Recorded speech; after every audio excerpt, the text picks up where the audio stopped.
It's no secret that in the United States today, there's a large epidemic revolving around the issue of drinking and driving. According to Kristen Smith, the head of Global Safety Policy, every single day, 28 people lose their lives to a drunk driver. And if you think about that number on a smaller scale, that's about one person every single 52 minutes. Today, I'm going to be telling you about the dangers of drinking and driving.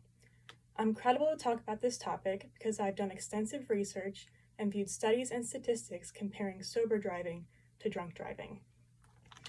The reason you should listen to me is because this topic will make you smarter and better informed on why drunk driving is exactly so dangerous. More specifically, first I'm going to be telling you about how drunk driving is the leading cause of accidents in the United States and why drunk driving leads to increased accidents. Second, I'm going to be telling you about how drunk driving not only endangers you, but also your passengers, other drivers on the road, as well as pedestrians. And finally, I'm going to be telling you about other safe transportation options you could use instead of getting behind the wheel intoxicated. Now that you know that I'm going to inform you on the dangers of drunk driving, let's start by talking about how drunk driving is the leading cause of accidents in the United States. To first understand why this is happening, I have to tell you about blood alcohol content, also known as BAC. Now, this is a measurement that's taken to determine the amount of alcohol in someone's system at any given moment. It's usually done for medical and legal purposes. Usually when you get this test done, if you have a 0.08% and above, you are above the legal limit to drive. Now, when you have a 0.08 and above, you may have serious impairments to your senses.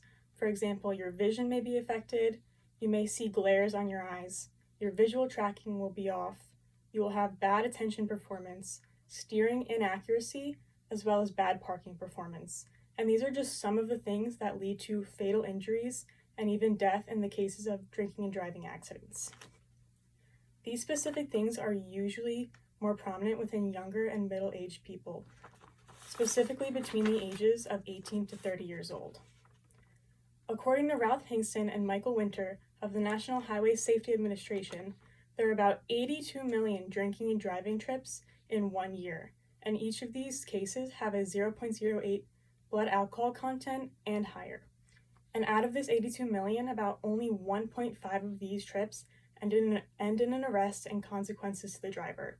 So if you think about that, that's about 80 million people getting away with drinking and driving every single year and endangering others in the process. Now that we have spoken about how drinking and driving is the leading cause of traffic accidents and leads to increased accidents overall, let's talk about how drunk driving not only endangers you, but also your passengers, other drivers on the road, as well as pedestrians. Now, as I mentioned before, drinking and driving leads to extreme impaired senses. So things like this may lead you to not be able to see stop signs and other road signals, as well as crosswalks. These are just some of the things that lead to pedestrians being extremely injured in cases of drinking and driving accidents. According to the CDC, in an article that was reviewed in 2022, alcohol was involved in nearly 46% of drinking and driving accidents that ended in pedestrian injury and death. And each of these the driver had a blood alcohol content of a 0.08 and above. Now, when it comes to drivers with impaired senses, they may have bad driving. For example, they may swerve, they might run red lights, and they may speed.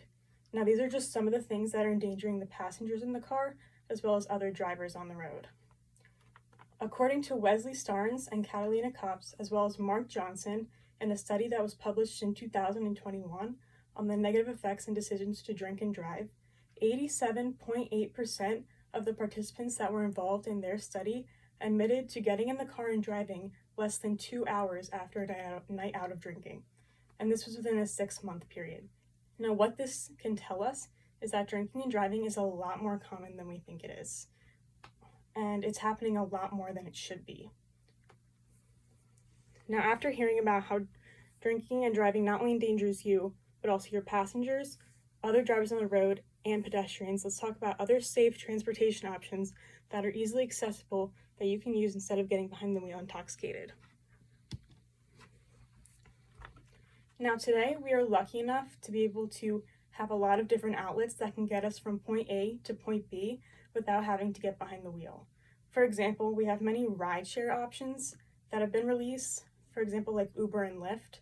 We also have access to taxis, subways, and other forms of transportation.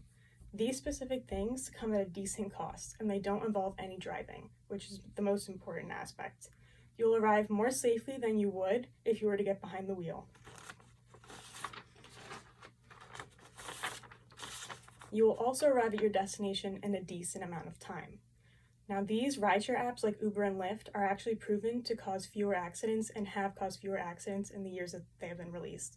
According to Kristen Smith, the head of roadside safety, in a study that was conducted in Houston, Texas, after Uber was released, there was actually a decrease by 23.8% after these apps were released on weekend nights for all ages. And between the age of 18 to 30, that is usually more responsible for drinking and driving accidents, there was a 38.9% decrease in the amount of accidents that were happening. There was also as well a DUI decrease since these apps were released. Another way that you could just simply get from point A to point B after drinking is to just have a designated driver go with you, have a friend pick you up, have a family member come and get you, or just another trusted individual. Now that I've told you about safe transportation options that you can use instead of getting behind the wheel intoxicated, let's conclude with a review of what I've told you about today about the dangers of drinking and driving. First, I told you about how drinking and driving is the leading cause of accidents in the United States and overall leads to increased accidents.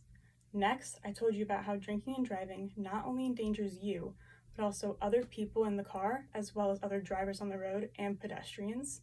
And finally, I told you about other safe transportation options you can use instead of getting behind the wheel intoxicated. Overall, I hope after listening to me, you know the dangers of drinking and driving, and you would never risk your life or someone else's just for a quick ride home.